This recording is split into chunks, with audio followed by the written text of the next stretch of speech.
Hey everyone, welcome back to 30ish Days with Leslie, and welcome to day 21 of our Timeliness Challenge. You've officially made it to the start of your third week. That's huge. And today, we're shifting into something deeper, something that will carry you through the rest of this challenge and well beyond. We're talking about ownership, not just of your schedule, but of your attention, your energy, your life. Because here's the truth: you can't control everything. Delays will happen, emergencies will arise, people will interrupt. But what you can control is how much of your time you choose to own. So today, we're going to break that down, because the more you reclaim your sense of ownership over your time, the less reactive you become and the more grounded, clear, and in command you feel.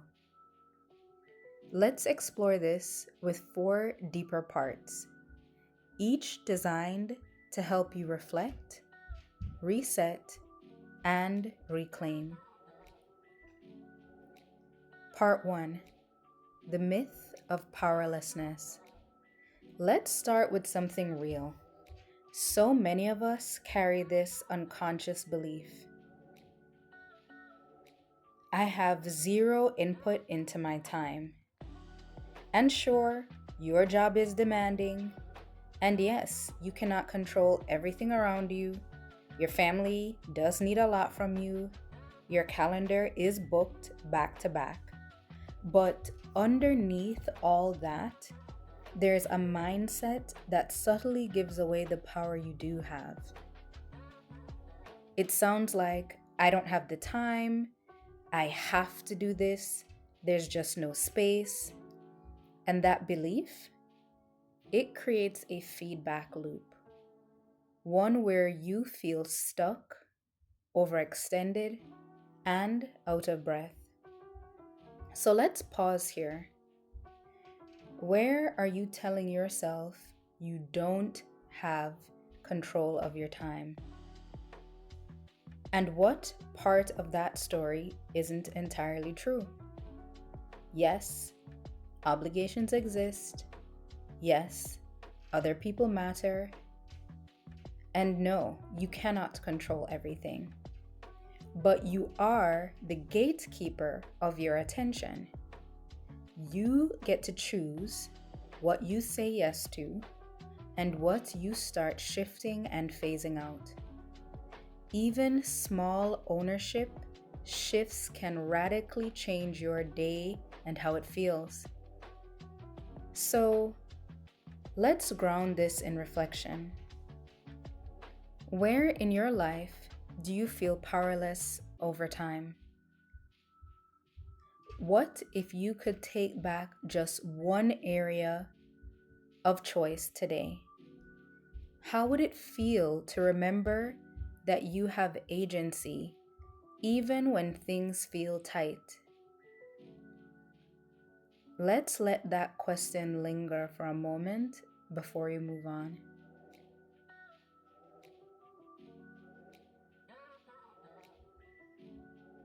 Part 2: The lie of constant availability.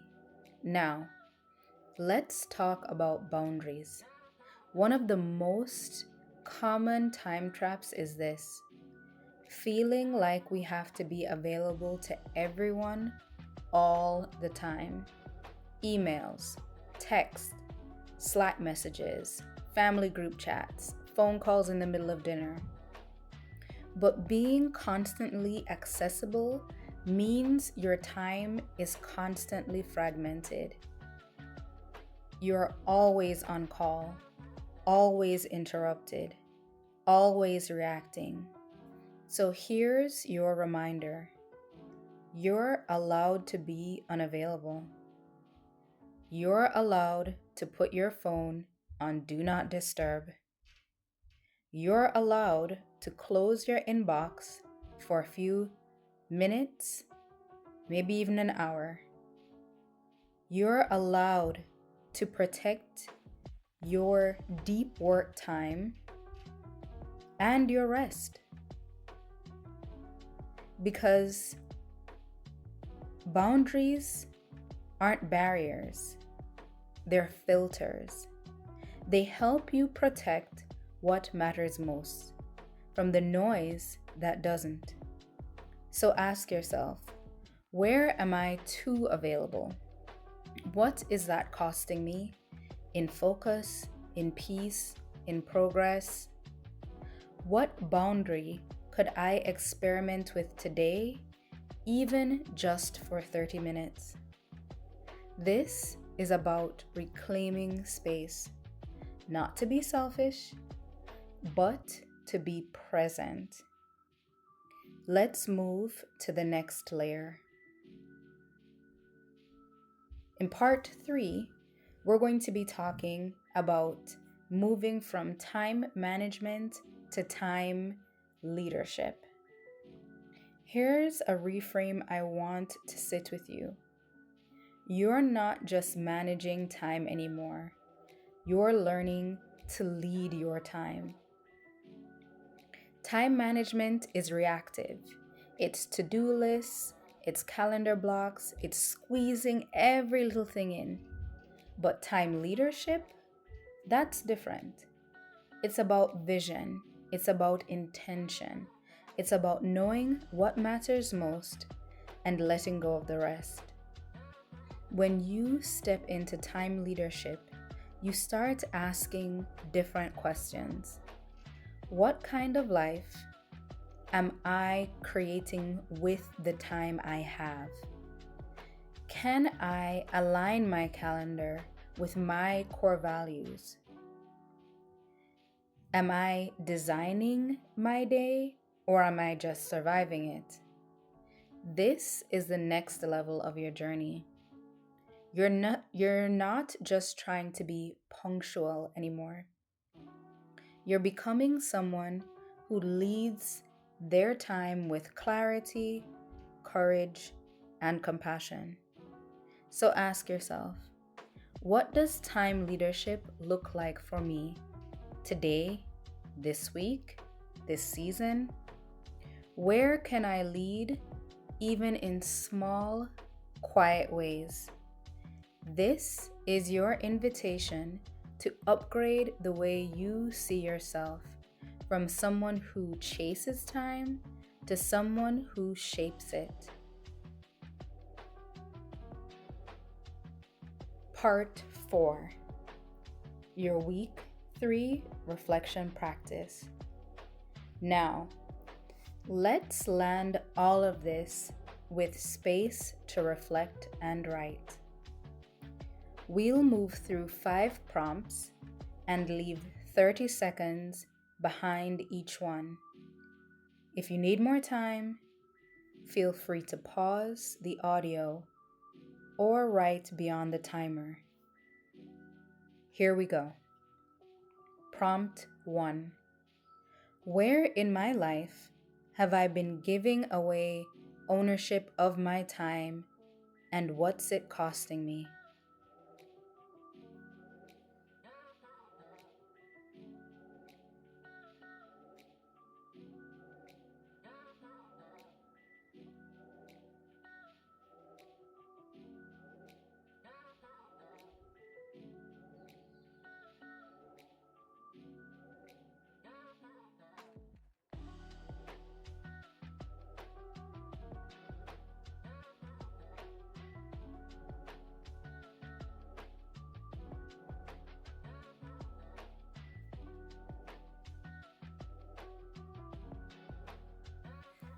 Prompt 2.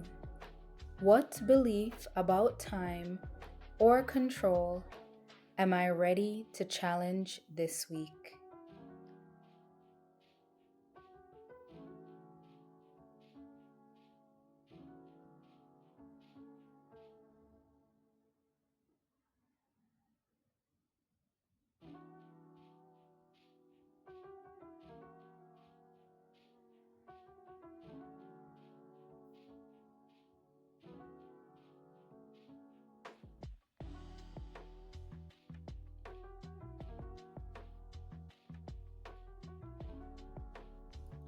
Prompt 3. Where am I too accessible, and how can I lovingly create a boundary around my attention?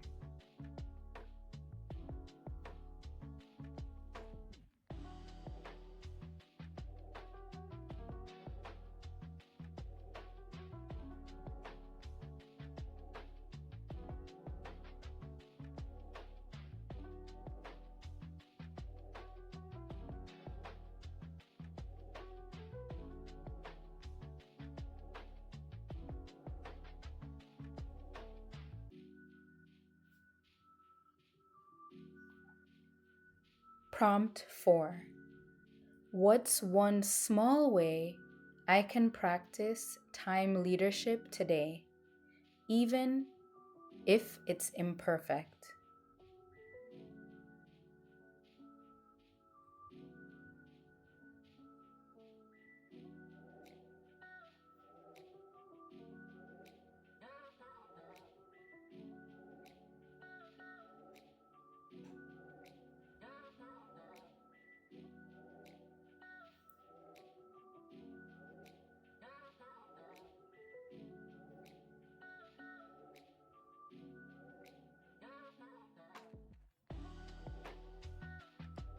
Prompt 5.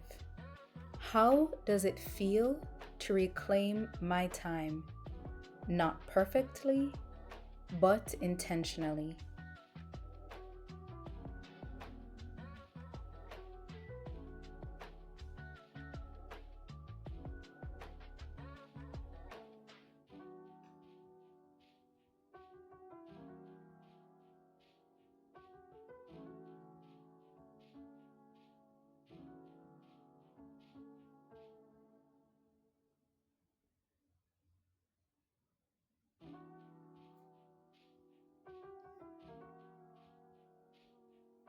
Take a deep breath.